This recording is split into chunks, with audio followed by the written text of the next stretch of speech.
না পাবার জন্য আজকের দিনটি শেষ দিন নয়। আমরা যখন কোনো কিছু আশা করি, আকাঙ্ক্ষা করি, ভাবি যে আমার এটা পাওয়া উচিত, যখন দেখা যায় যে আসলে এটা আমি পাই নাই, তখন আমরা ধরে নেই যে আমাদের জীবনে সবকিছু শেষ, আমাকে দিয়ে তো আর কোনো কিছু হবে না, আমার তো সব শেষ হয়ে গেল। ভীষণভাবে একটা স্বপ্ন ভঙ্গ তৈরি হয় এবং এটা নিয়ে হা হুতাশ, নেগেটিভিটি, নানান কিছু চলে। আবার আপনার তো হয় নাই, আরেকজনের যদি কিছু হয় তখনও আবার মন খারাপ হয়, আমার হলো না, ওর কেন হলো। আপনি কিন্তু আপনার যে কমতি বা আপনার যে দুর্বলতা, আপনার যে তার থেকে আপনি যে কোন কোন জায়গায় কম, সেটা কিন্তু আপনি বিচার বিবেচনা করেন না। আপনি ধরে নেন ওর হয়েছে কেন, তাহলে আমারও হতে হবে, বা আমার হয় নাই কেন, তাহলে ওরও হতে পারবে না। এটা খুবই সাধারণের মতো চিন্তা ভাবনা। অসাধারণ চিন্তা হচ্ছে নিজের ভুলগুলো খুঁজে বের করা, অসঙ্গতিগুলো খুঁজে বের করা, দুর্বলতাগুলো খুঁজে বের করা এবং সেগুলো কারেক্ট করে উপরের দিকে যাওয়ার চেষ্টা করা। কারণ সবকিছু একদিনে হয় না। দুইজন একই সমান যোগ্যতা মানুষ, দুইজন একই সমান যোগ্যতা সম্পন্ন মানুষের প্রাপ্তি আগে পরে হতে পারে। ভাগ্য বলে তো একটা কথা আছে, কিছুদিন আগে কিছুদিন পরে হতে পারে। আপনারটা না একটু পরে হলো, সেই জন্য নিজেকে দুর্ভাগা ভাবার কোনো কারণ নাই।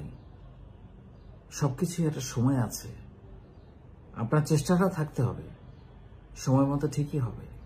আর আপনি যদি চেষ্টা নাই করেন, কোনোদিনই হবে না। মানুষ প্রতিদিন নতুন করে জন্মায়।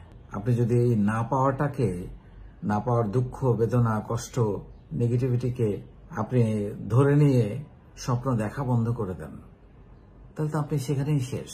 মানুষ প্রতিদিন নতুন করে জন্মায়, নতুন করে স্বপ্ন দেখে। স্বপ্নই মানুষকে যে বাঁচিয়ে রাখে।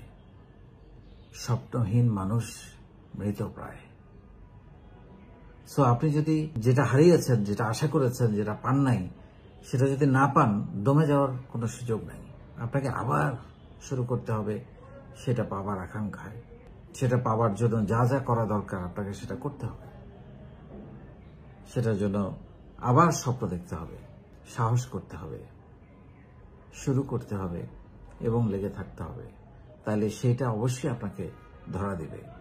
আজকে হবে না, হয়তো কালকে হবে, 1 মাস পরে হবে, 6 মাস পরে হবে, 1 বছর পরে হবে, দরকার হলে 5 বছর পরে হবে। কারণ লাইফে স্বপ্ন কি একটা? আরো অনেক স্বপ্ন তো আছে, আরো অনেক কাজ আছে, আরো অনেক পরিকল্পনা আছে, আরো অনেক খুশি আছে। সবকিছুকে একটা না পাওয়াকে বা একদিনের না পাওয়ার সাথে সবকিছুকে ধূলিসাৎ করে দেওয়ার তো কোনো কারণ নাই। আপনার জীবনে আরো অনেক প্রাপ্তি আছে, আরো অনেক অর্জন আছে। আপনি সুস্থ আছেন, আপনার একটা পরিবার আছে, আপনি হাসতে জানেন, আপনি ভালো ভলেন্টিয়ারিং করেন, আপনি একজন মানবিক মানুষ, পজিটিভ মানুষ, মানুষের পাশে দাঁড়ান। এগুলোকে আপনি ছোট করে দেখছেন কেন? কি পেলাম কি পেলাম না, এটা হিসাব করার চাইতে পাবার জন্য আবার শুরু করাটা খুবই গুরুত্বপূর্ণ। তাইলে কোনো একদিন, কোনো এক সময় ওই সফলতা আপনার জীবনেও ঘটবে। ধৈর্য দরকার। ধৈর্য হচ্ছে পাওয়ার। যার ধৈর্য যত বেশি, সে তত শক্তিশালী।